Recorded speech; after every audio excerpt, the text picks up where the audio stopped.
Hello friends, welcome to India special. India பொழுது இனிய பொழுதாக அமைங்களுடன் இணைந்திருப்பது உங்கள் தொழில் தேன்மொழி. நான் இன்றைக்கி ஒரு சிம்பிளான ஸ்வீட் ரெசிபி தாங்க போட்டிருக்கேன். எப்போயுமே குழந்தைங்களுக்கு ஒரே மாதிரி ஸ்வீட் செய்யாமல் ஒரு முறை நம்ம ட்ரை பண்ணி பாருங்கள். இது ரொம்ப ஹெல்த்தியான ஸ்வீட்னே சொல்லலாம். இது குழந்தைங்க மட்டும் இல்லை, பெரியவங்க கூட விரும்பி சாப்பிடுவாங்க. ஆரோக்கியமான ஸ்வீட்டு. வரக்கூடிய ஃபெஸ்டிவலுக்கு இந்த மாதிரி ஸ்வீட் கண்டிப்பாக செஞ்சு பாருங்கள். எப்பயும் ஒரே மாதிரி ஸ்வீட் செய்யாமல் இது மாதிரி ட்ரை பண்ணி பார்த்தீங்கன்னா கொஞ்சம் ஆரோக்கியமாகவும் இருக்கும். ஹெல்த்தியான ராகி பால் எப்படி செய்யலான்னு பார்க்கலாங்களா? வாங்க. இதுக்கு நான் முதல்ல ஒரு பேன் வச்சுருக்கேன். பேனில் ஒரு கப் வேர்க்கடலை என்கிட்ட நல்லா வறுத்துட்டு வந்துடுறேன். இந்த வேர்க்கடலை நான் மொத்தமாக யூஸ் பண்ண போகிறதில்ல, தேவையான அளவு யூஸ் பண்ணால் போதும். எல்லா வேர்க்கடலையும் நான் வறுத்து எடுத்து வந்துடுறேன். ஒரு 3 மினிட்ஸ் அடுப்புலேயே வச்சு நல்லா வறுப்பட்டு எடுத்துடுங்க. அப்போ தோல் உங்களுக்கு உறிஞ்சி வரும், வேர்க்கடலை நல்லாயிருக்கும். ஒரு 3 to 5 மினிட்ஸ் பொறுத்தையும் நல்லா வேர்க்கடலை வறுப்பட்டு வந்துடுச்சு. தட்டில் ஊட்டி ஆற வச்சுக்கிறேன். இப்போ அதே பேன்லேயே 2 ஸ்பூன் நெய் ஊற்றிருக்கேன். நெய்யில் ராகி மாவு 1 கப் போட்டிருக்கேன். இது கடையில் வாங்கின மாவு தான். மாவு போட்டு நல்லா வறுத்துட்டுருங்க. அடுப்பு சிம்லேயே இருக்கட்டும். ராகி மாவு நல்லா வறுப்பட்டு வரணும். நீங்கள் போடும் போது பார்த்தீங்கன்னா மாவு நல்லா உதிரியாக இருந்துச்சு. கொஞ்ச நேரம் பொறுத்து பாருங்கள், நல்லா மாவு வறுப்பட்டு நல்லா உங்களுக்கு ஈரப்பதத்தில் தெரியும். உங்களுக்கு பார்க்குறதுக்கே நல்லா மாவு கிளறி விட்டே இருங்க. இந்த மாதிரி நல்லா கிளறி விட்டே இருந்தீங்கன்னா உங்களுக்கு மாவு நல்லா வறுப்பட்டு வந்துடும். ஒரு 5 மினிட்ஸ் ஆகும் உங்களுக்கு வறுப்பட்டு வரதுக்கு. மாவு நல்லா வறுப்பட்டு வந்துடுச்சு. கலர் நல்லா மாறி வருது. நல்லா அரோமா வர ஆரம்பிச்சிருச்சு. இப்போ தட்டில் கொட்டி ஆற வச்சுக்கிறேன்.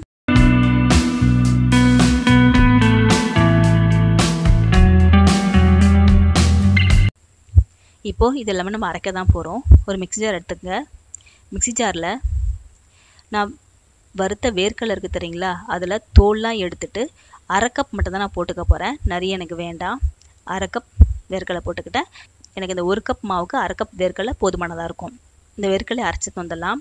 வேர்க்கடலை அரைச்சிட்டு வந்தோம்னா பார்த்தீங்கன்னா ஒரு மாதிரி ஈரப்பதமாக தான் இருக்கும். ஏன்னா உங்களுக்கு வந்து ஆயில் தன்மை உள்ள தெரியுங்களா வேர்க்கடலை, ஆனால் ஒரு மாதிரி ஸ்டிக்கியாக தான் இருக்கும். இந்த மாதிரி ஸ்டிக்கியாக தான் இருக்குது பாருங்கள். இப்போ காமிக்கிறவங்களுக்கு இந்த மாதிரி ஸ்டிக்கியாக இருக்கிறதால உங்களுக்கு நெய் ரொம்ப தேவைப்படாது.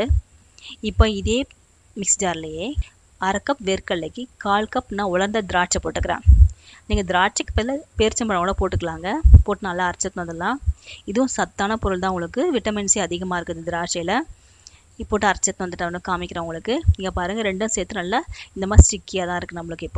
இப்போ அப்படியே இருக்கட்டும். இது கூடவே நான் வெல்லம் 1 கப் ராகி மாவுக்கு நான் 1/2 கப் வெல்லம் தான் போட்டிருக்கேன். நிறைய போடலை. தித்திப்பு நம்மளுக்கு ஏற்கனவே திராட்சையிலையும் இருக்கும், உங்களுக்கு வேர்க்கடையிலையும் இருக்கும். அதனால நான் 1/2 கப் தான் வெல்லம் போட்டிருக்கேன். நீங்கள் இனிப்பு அதிகமாக சாப்பிடுவாங்கன்னா நீங்கள் 1 கப் கூட போட்டுக்கலாம், இல்லை 3/4 கப் கூட போட்டுக்கலாம். 1/2 கப் வெல்லம் இதுக்கு போதுமானதாக இருக்கும். வெல்லம் போட்டு நல்லா அரைச்சிட்டு வந்துடுறேன். இது கூடவே நான் ஏலக்காய் தூள் கொஞ்சம் போட்டிருக்கேன். இப்போது இது அரைச்சிட்டு வந்த பிறகு இது கூட நம்ம வறுத்து வச்சுருக்க ராகி மாவு கொஞ்சம் கொஞ்சமாக போட்டுக்கலாம். போட்டு அரைச்சிட்டு வந்துடலாம். இது எல்லாமே நல்லா அரைப்பட்டு வரணும். எல்லாத்தையும் அரைப்பட்டு வந்த பிறகு இதை ஒரு மாதிரி பவுலில் மாற்றிக்கிறேன். வேர்க்கடலை, திராட்சை, வெல்லம், ராகி மாவு எல்லாத்தையும் நம்ம அரைச்சிட்டு வந்திருக்கோம். கூடவே ஒரு சிட்டிக்கு உப்பு மட்டும் நான் போட்டிருக்கேன். போட்டு நல்லா மிக்ஸ் பண்ணி விடுங்க. இப்போ இது கூட நீங்கள் தேவைப்பட்டால் நெய் ஊற்றி அப்படியே பால் பிடிச்சிடலாம். இது அப்படியே உங்களுக்கு பிடிக்கவே வரும். இல்லை அப்படின்னா நீங்கள் எள்ளு இருக்குது தெரியுங்களா, அதை நீங்கள் வறுத்து போட்டும் அப்படியே போட்டு பால் பிடிக்கலாம். நான் இன்றைக்கி என்ன பண்ண போகிறேன்னா கொஞ்சம் நட்ஸ் போடலான்ட்டு இருக்கேன். குழந்தைங்க விரும்பி சாப்பிடுவாங்கன்றதுக்காக 2 ஸ்பூன் நெய் ஊற்றிருக்கேன் பேன் வச்சு. அதில் நட்ஸ் நான் வீட்டில் இருக்க நட்ஸில் கொஞ்சம் கட் பண்ணி போட்டிருக்கேன். இந்த நட்ஸ் நல்லா வதக்கிட்டு இப்போ இந்த நெய்யோடு சேர்த்து நட்ஸையும் நான் மாவில் கொட்டிக்கிறேன். இப்போ நல்லா மிக்ஸ் பண்ணிடுறேன். இது கூட ஒரு சிட்டிக்காய் உப்பு மட்டும் நீங்கள் எப்பயும் போட்டுங்க. அப்போ தான் உங்களுக்கு இனிப்பு கொஞ்சம் தூக்கலாக இருக்கும். போட்டு நல்லா மிக்ஸ் பண்ணி விட்டு இப்போ இதை நம்ம பாலாக பிடிச்சிடலாம். இந்த ஊற்றின நெய் நான் முதல்ல கலர்ன நெய் போதுமானதாக இருக்கும். இந்த மாதிரி நல்லா பாலாக பிடிச்சி வச்சுட்டேன். குழந்தைங்க நட்ஸ் இருக்கிறதால விரும்பி சாப்பிடுவாங்க. அதெல்லாம் நட்ஸ் நிறைய நான் போட்டிருக்கேன். நீங்கள் தேவைப்படலைன்னா நீங்கள் நட்ஸை தவிர்த்து நீங்கள் வேறு எதனால எள்ளு கூட போட்டுக்கலாங்க. போட்டு நல்லா கிளறி விட்டு இந்த மாதிரி உருண்டையாக உருட்டி எடுத்துருங்க. எல்லா பாலையும் இந்த மாதிரி உருண்டையாக உருட்டி எடுத்து வச்சுட்டேன். இங்கே பாருங்கள், எனக்கு திணை பால் கிடச்சிருக்கு. இது ரொம்ப ஹெல்த்தியான ரெசிபி. இந்த குழந்தைங்க மட்டும் இல்லை, பெரியவங்களும் கொடுக்கலாங்க. ஒரு நாளைக்கு 1 லட்டு சாப்பிட்டாலே போதுமானதாக இருக்கும்.